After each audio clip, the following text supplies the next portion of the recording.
E. Black power. Stokeley, Carmichael. It seems to me that the institutions that function in this country are clearly racist, and that they're built upon racism. And the question then is, how can black people inside this country move?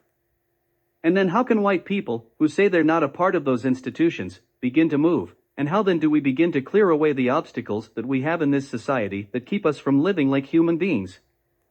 How can we begin to build institutions that will allow people to relate with each other as human beings? This country has never done that, especially around the concept of white or black. Now several people have been upset because we've said that integration was irrelevant when initiated by blacks and that in fact it was a subterfuge, an insidious subterfuge for the maintenance of white supremacy. We maintain that in the past 6 years or so this country has been feeding us a thalidomide drug of integration, and that some Negroes have been walking down a dream street talking about sitting next to white people, and that does not begin to solve the problem. When we went to Mississippi, we did not go to sit next to Ross Barnett, we did not go to sit next to Jim Clark, we went to get them out of our way, and people ought to understand that. We were never fighting for the right to integrate, we were fighting against white supremacy. Now we are engaged in a psychological struggle in this country, and that struggle is whether or not black people have the right to use the words they want to use without white people giving their sanction to it. We maintain, whether they like it or not, we gone use the word black power and let them address themselves to that. We are not gonna wait for white people to sanction black power. We're tired of waiting. Every time black people move in this country, they're forced to defend their position before they move. It's time that the people who are supposed to be defending their position do that. That's white people. They ought to start defending themselves as to why they have oppressed and exploited us. It is clear that when this country started to move in terms of slavery, the reason for a man being picked as a slave was one reason, because of the color of his skin.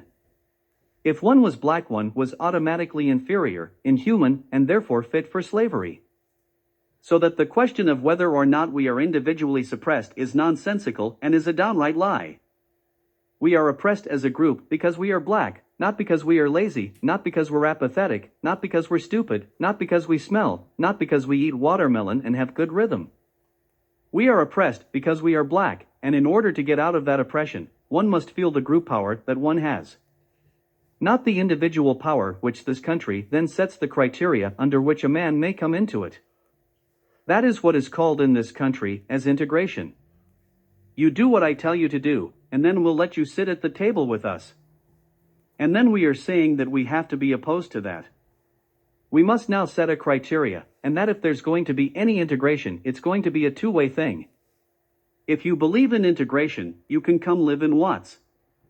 You can send your children to the ghetto schools. Let's talk about that. If you believe in integration, then we're going to start adopting us some white people to live in our neighborhood. So it is clear that the question is not one of integration or segregation.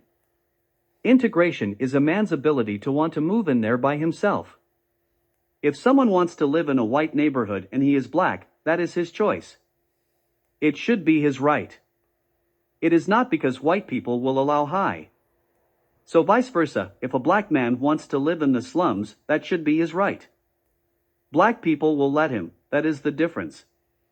It is this difference which points up the logical mistakes this country makes when it begins to criticize the program articulated by SNCC.